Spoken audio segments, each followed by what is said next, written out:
Tonight's guest is proof of much the same. 37-year-old Godswill Sele, better known as Will, is a jack of all trades. A little guinea fowl farming here, some dog breeding there, and selling clothes and gadgets from China over there. He is the 7th child from a total of 10, born to Moffat and Boipelo Gladys Sele from Mangkodi. He attended Diphetogo Primary School, Maikano Community Junior Secondary School, and Lidumang Senior Secondary School here in Gaborone. Above all, Will has come to appreciate that he has what they call the gift of the gab, an affinity for public speaking. In addition, he feels he has accumulated some valuable life lessons, most especially from his decision to drop out of university when he was younger and admittedly more naive, and his fight to become a credible professional without a university degree. Trading under the name Will Speak, he has thrown himself into becoming an MC, host, and motivational speaker. How did this come about? Will was more than eager to share his story. My first and my earliest memory of speaking would be in 1993. I remember standing in front of assembly area in Diphetogo Primary School. And I conversed with everybody about bad dreams and good dreams. That's how it started. And then over the years, interacting with people, one of the traits I noticed in myself is that people tend to listen when I speak to them. And then in engaging with other people, I got to realize that actually I could earn a living from just talking to people. Was there any one moment or any one event where you're like, I could monetize this natural talent that I have? Yes, it was 2010. I attended a team building workshop, and I looked at the gentleman who was facilitating, and the interaction that I got, the energy that I got from him and I got from everybody, all the other delegates, I realized that it's something I wanted to do. But I would also say that was the turning point. However, before that, on YouTube, I watched a lot of people. My big brother would get me videos, and I'd watch people, and one person who's always stood out was Les Brown. So from realizing that this is something you would want to pursue, what steps did you put into motion to become a credible motivational speaker? What did you do to go about building that brand for yourself? One thing that I believe in, training. You don't stumble upon truth. You don't stumble upon purpose. You get taught truth. You get taught, and training, it's one of the vehicles that humanity has set itself different. The protocols for, diplomacy, engineering protocols. You learn that over time. Life has to be taught. And I started meeting with people locally, training me, went to South Africa, attended seminars, tried online courses, and interaction from other trainers. That's what has made me the person that I am. But it's also worth noting that my family played a big role, critiquing me. I've had to speak in front of them a dozen times, and yes, they are blunt like that. I'm sure those are the people who'd give you the most honest Yes. Credible feedback, really, with your best interests at heart. How did you go about getting your first client? It's one thing to upskill yourself. How now did you go about selling yourself and marketing yourself to Botswana out there? Oh, the man who changed my life, I had to go after him because he was to blame. He made me realize that the talent and the passion that I had could be monetized. So I went to him and I said, I'm going to train for you. And unfortunately, he didn't buy it. But a lot of persuasion ensued. And then after that, the most beautiful thing is he allowed me to thrive underneath his wings. So I have to be thankful for people who've given me opportunities. It's not easy coming up, especially without, training background or being established or known within business communities. You mentioned somewhere along there the lines that purpose cannot be taught, life cannot be taught. And you seem like a purposeful man. Where along this journey did you discover your purpose, and what exactly is it? How do you articulate it through this chosen career of yours? I'll tell you one thing before I get to my purpose.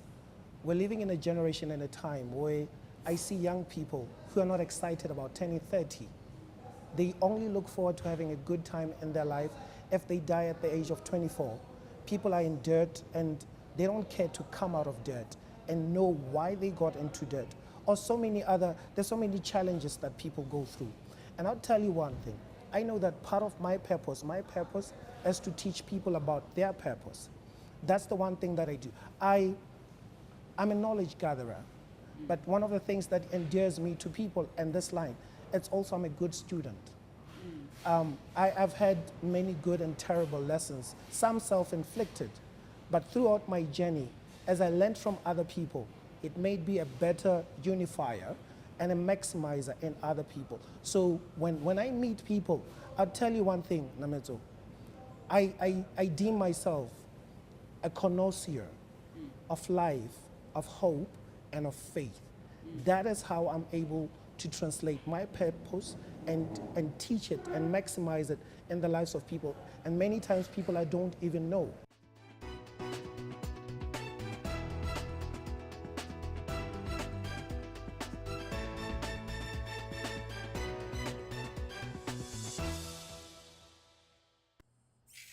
What is the future of help? It's to help people find the great in themselves. The drive, the passion. Help them find their true potential. Help them stretch. Help them grow. That's why we help people help themselves, help the world, because a little help goes a long, long way. FNB, how can we help you?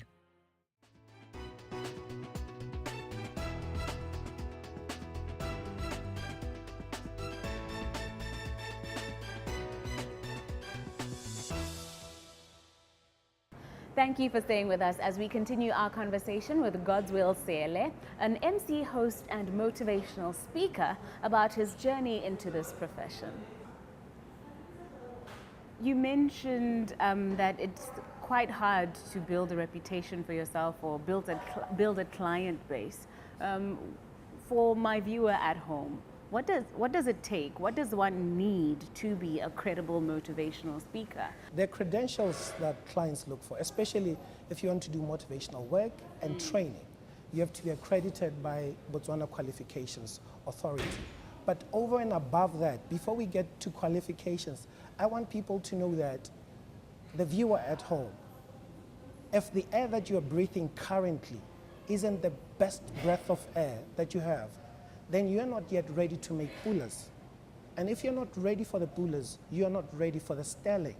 So people need to put the best foot. Some people always wait for the best opportunity to present itself, and then they put their best foot forward.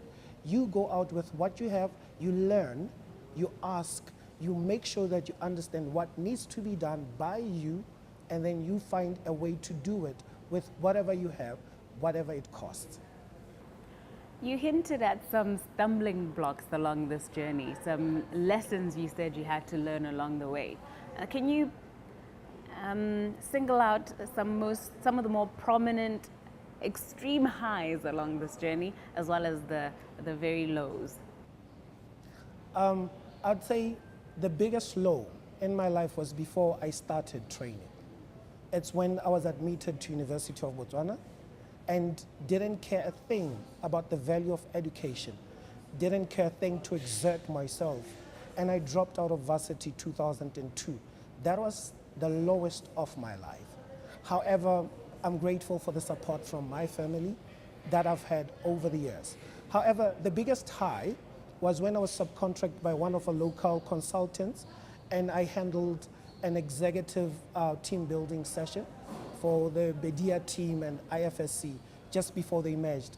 And I remember we were in South Africa, and after about 2 hours of me facilitating, we went for a tea break.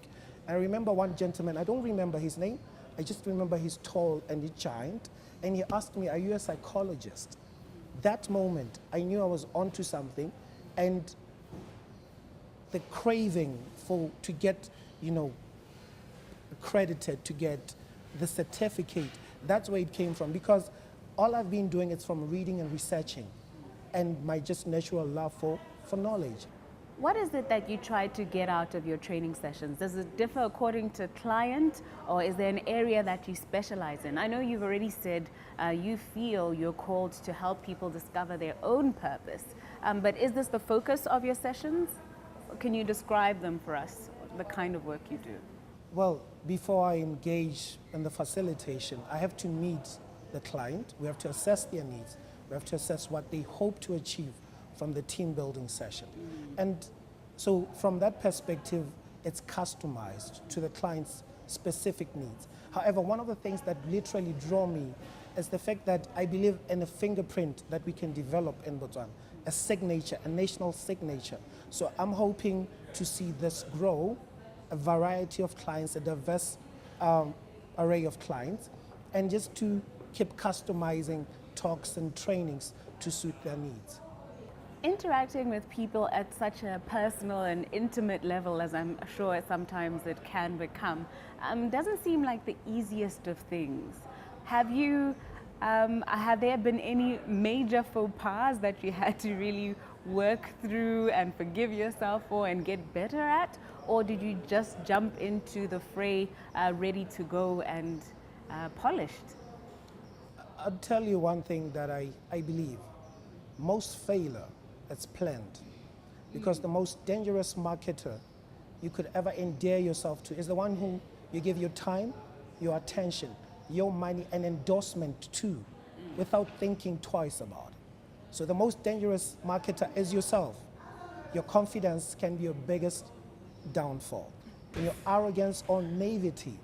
So they were all things I had to grapple with. I had to grapple with the reality that people are fact-driven. In spite of my view on life and perspective, there are certain goals that organizations need to meet. So when I come in, I have to deliver what meets their mandates or complements it.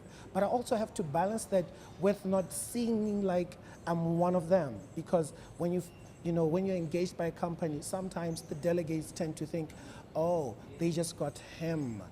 So I have to, it's a fine line, and you have to, in the process, you get to know how to read your people, your audience. It's not easy, but over time, you learn to start speaking to people. 5-10 minutes later, you know how you need to approach them. What is your ultimate goal? Where do you want to take this? I know you're studying international business right now? Yes, part-time with Part-time. IDEA. Yes. What is your end goal? Is it to push Will Speak, to be a motivational speaker, or do you have other ambitions? The greatest ambition I have, I'd honestly tell you, is to have a healthy, thriving family. That takes prominence above everything else. I'd love to see this business complement that, a healthy life with my family, my parents, and people around me. I'd also love to share the stage with Les Brown. He's one man I've always looked to, and especially his beginnings and where he is right now. I'd love the company to grow. I'd love for it to network and partner with the relevant stakeholders across Botswana, from Monaco right to Lesotho.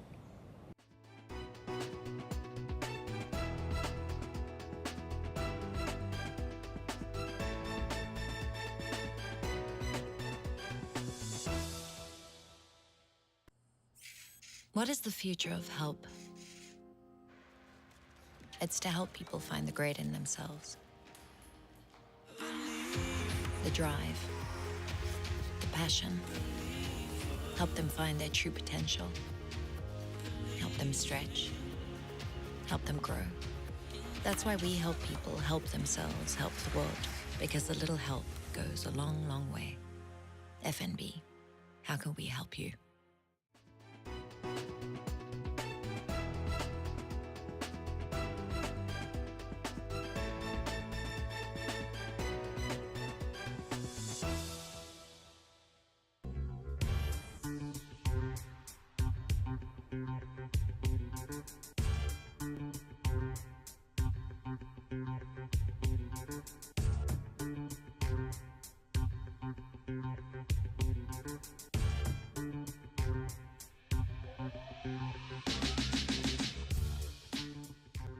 Welcome back to First Issues as we head into the final portion of our program this evening. At a conference held to deepen the financial capacity of the Pacific region, held in Sydney, Australia, in the year that followed the financial crisis, Keith Hall, the Assistant Governor of that country, asserted that had the users and investors of subprime mortgages in the United States been more financially savvy, the economic downturn could have been avoided completely. In making a case for the dire need for financial literacy for us all, he stressed that there needs to be a general understanding of the intersection between household balance sheets and the wider economy.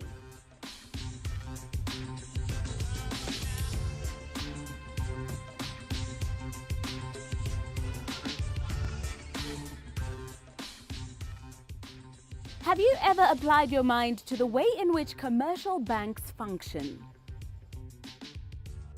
While they may have capital, the bulk of the money they have for their operations comes from us, the consumers. In the instances when you, the consumer, borrow money that has been deposited into a commercial bank with agreed upon timelines and interest fees, the bank makes a profit from the interest you pay, as well as supplies original depositors with their share of the interests and funds its operations. What then happens if you don't honor this agreement?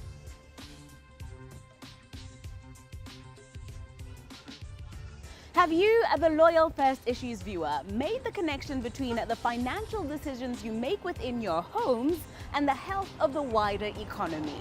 More specifically, do you have an appreciation of the far-reaching consequences of being highly indebted and unable to service your loans? If consumers do not repay their loans, financial institutions are unable to give money to other families in need of financial assistance, as well as the companies and businesses that are vital for job creation and the health of our economy. The financial strain ripples throughout the country. To better understand the gravity of this situation, we have the acting head of credit recoveries at FNB Botswana, Bonang Motswasele, joining us, beginning by telling us at which point they define a facility as being a non-performing loan. Non-performing loan, in terms of the FNB credit policy, is a loan that has not been paid in 3 months. So, for example, if you have a personal loan, you will not have paid it for a period of 3 months. Does this mean having paid no money at all, or is it compared to a minimum payment that should be? It would be where you have not paid any amount for a period of 3 months. What are the wider implications of non-performing loans? Maybe it's just so that we can have an appreciation of the gravity of not repaying a loan. This is implications for the bank as well as the wider economy. The major implications are that the bank would have to take certain provisions against the money that's outstanding, which basically means that for the amount of non-performing loans, or basically the debt or the accounts that are not paying, the bank has to take a similar amount of money, put it aside, so that they can then, if in the eventuality you don't pay it, they can clear up the amount. So it's basically it's the right thing to do for you to pay your loans, because if the bank has to put the money aside, it affects their bottom line in terms of their profits, and also there won't be as much money available to lend back to the customers again if they need it. So it affects the general flow of money within the economy, basically. Yes, there will be less of it. What should consumers do when they see that they're struggling to repay their loans? What the consumers should do is that they should approach their creditors. For example, if one of the creditors is the bank, they should approach the bank and ask for assistance and tell them that they're having challenges in paying the loans.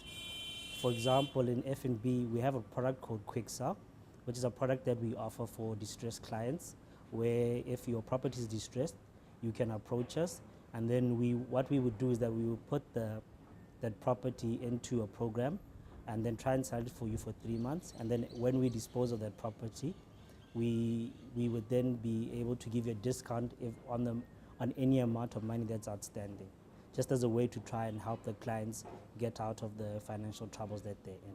Are there typically red flags before an account becomes non-performing? What type of things should consumers look out for, and what do you as a bank look out for? In terms of FNB as a bank, we look for the most obvious one being your ITC or CRB listing.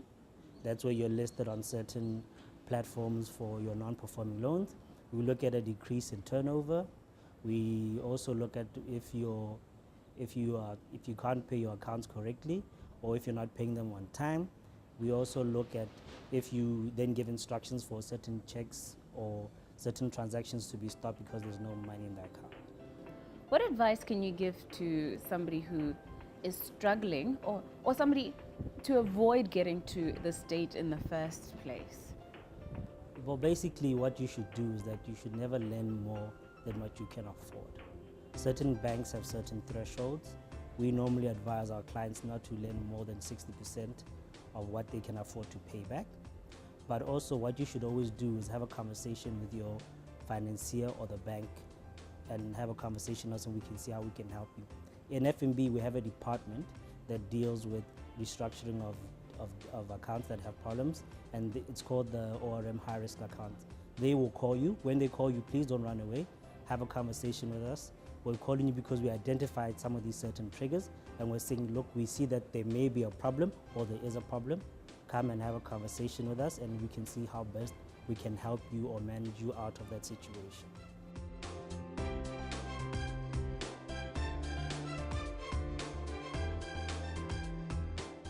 Clearly, running and hiding or burying your head in the sand and ignoring your financial problems could make a bad situation worse. Do make sure to have that constructive and difficult conversation with your financial institutions for a more positive result.